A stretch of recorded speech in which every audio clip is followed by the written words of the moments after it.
श्री स्वामी समर्थ. नमस्कार, मी नंदिनी. माझ्या यूट्यूब चॅनलवर तुमचं खूप मनापासून स्वागत करत आहे. तुमच्या मनातील सर्व चांगल्या इच्छा स्वामी महाराज पूर्ण करो ही स्वामींच्या चरणी प्रार्थना करते. मी आजच्या व्हिडिओला सुरुवात करते. तत्पूर्वी तुम्ही जर चॅनलवर नवीन असाल तर चॅनलला सबस्क्राईब करा. त्याचबरोबर शेजारचं बेल आयकॉनचं बटन आहे ते प्रेस करा, जेणेकरून मी जेव्हा नवीन व्हिडिओ अपलोड करेन त्याचं नोटिफिकेशन तुम्हाला मिळेल आणि तुम्ही एकही व्हिडिओ मिस करणार नाही. तर चला करूया व्हिडिओला सुरुवात. आज आहे नवरात्रीतील महादुर्गाष्टमी. आज रविवार आहे आणि आज महादुर्गाष्टमी आहे आणि आज आपल्याला पहा संध्याकाळी कापूरसोबत अशी एक वस्तू जाळायची आहे, ज्यामुळे पहा आपल्या घरामध्ये जे काही दोष असतील, शत्रुबाधा असेल, शत्रुपीडा असेल, वास्तुदोष असेल किंवा मग पितृदोष असेल, तर ह्या सर्व गोष्टी आपल्या नक्कीच दूर होतील. इतका हा प्रभावशाली उपाय आहे.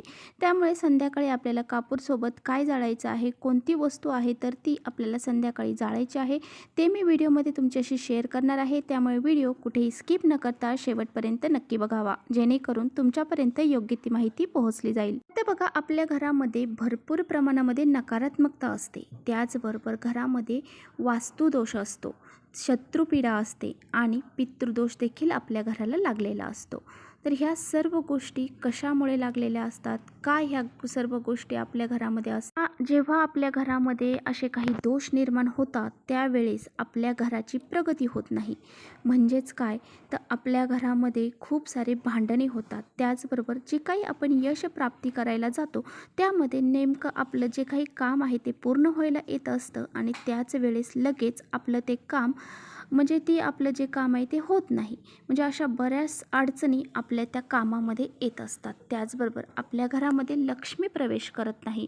आपल्या घरामध्ये लक्ष्मी प्रवेश केली तरी ती घरामध्ये टिकून राहत नाही. अशा काही अनेक अडचणी आपल्या घरामध्ये निर्माण होतात आणि लगेचच आपली लक्ष्मी ही बाहेर काढता पाय घेते. तर अशा बऱ्याचशा समस्या आपल्या घरामध्ये का येतात, तर पहा, आपल्या घरामध्ये आपण जे काही बोलतो, म्हणजे घरामध्ये भरपूर अशा गोष्टी आपण बोलत असतो. आपल्या तोंडातून असे अनेक शब्द आपल्या तोंडातून निघत असतात, वाईट शब्द आपल्या तोंडातून निघत असतात आणि आपलं घर जे आहे तर ते आपल्याला तथास्तु म्हणत असतं. मग आपण भांडण करतो, रागारागामध्ये काहीही बोलतो, मुलांना काहीही बोलतो.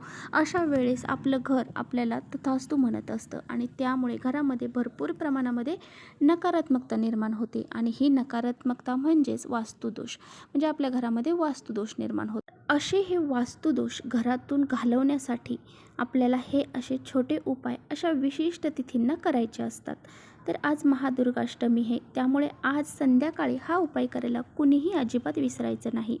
कारण ह्या उपायामुळे आपल्या घरातली नकारात्मकता तर संपणारच आहे, त्याचबरोबर बाहेरच्यांची जे आपले शत्रू आहेत ना, त्यांची जी आपल्याला वाईट नजर लागते ना, ती वाईट नजरसुद्धा लागणार नाही आणि त्या लागलेल्या नजरेलासुद्धा त्या नष्ट करून टाकेल. इतका हा प्रभावशाली उपाय आहे. बघा, नवरात्र चालू आहेत आणि नवरात्रमधली ही दुर्गाष्टमी आहे.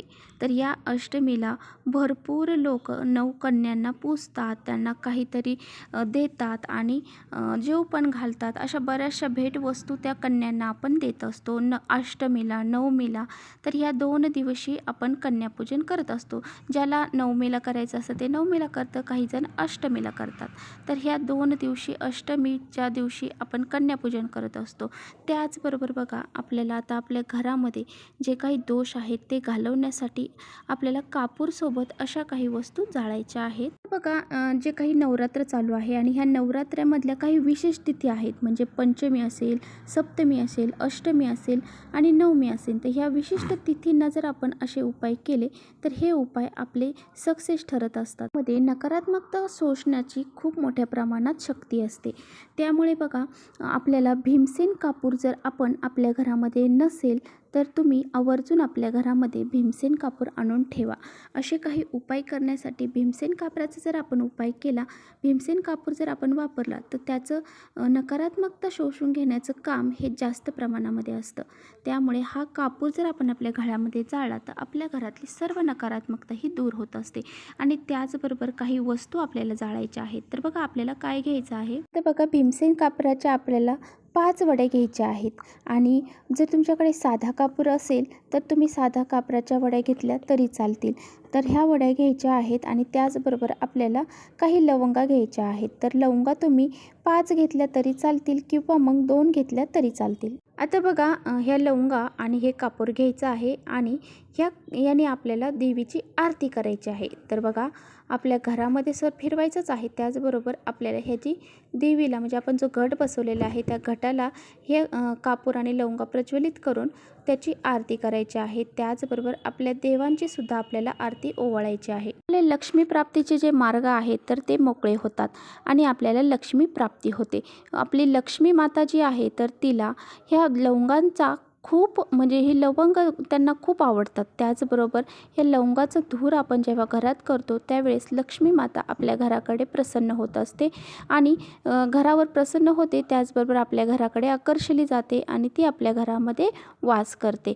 तर असा हा लवंगाचा धूर आपल्याला आपल्या घरात करायचा आहे आणि त्याचबरोबर आपल्या देवीला यानेच आपली आरती करायची आहे। तर पहा आता महादुर्गाष्टमी आहे आणि त्यामुळे असा हा कापराचा धूर आणि लवंगाचा धूर आपल्याला घरामध्ये करायचा आहे आणि हा धूर जर आपण केलेला जी आरती ओवाळली आहे देवीला ती सर्वांना द्यायची आहे। त्याचबरोबर साऱ्या घरामध्ये आपल्याला फिरवायची आहे आणि अशा प्रकारे हा उपाय आपल्याला करायचा आहे। त्याचबरोबर आपल्याला जे काही आपल्या इच्छा आहेत बघा, ज्या काही आपण ज्याच्यासाठी हा धूर केलेला आहे, ज्या इच्छा आपल्या पूर्ती होण्यासाठी ह्या गोष्टींचा उपाय केलेला आहे त्या इच्छा आपल्याला व्यक्त करायच्या। पहा आपल्या घरामध्ये जो काही पितृदोष, काही वास्तुदोष असेल, काही शत्रुपीडा असतील तर ह्या सर्व नष्ट होऊन जातील इतका हा प्रभावशाली उपाय आहे। त्यामुळे आज हा उपाय करायला कुणीही विसरायचं अजिबात नाही। सिनी कापरामध्ये बघा नकारात्मकता दूर करण्याचा खूप सारी शक्ती असते,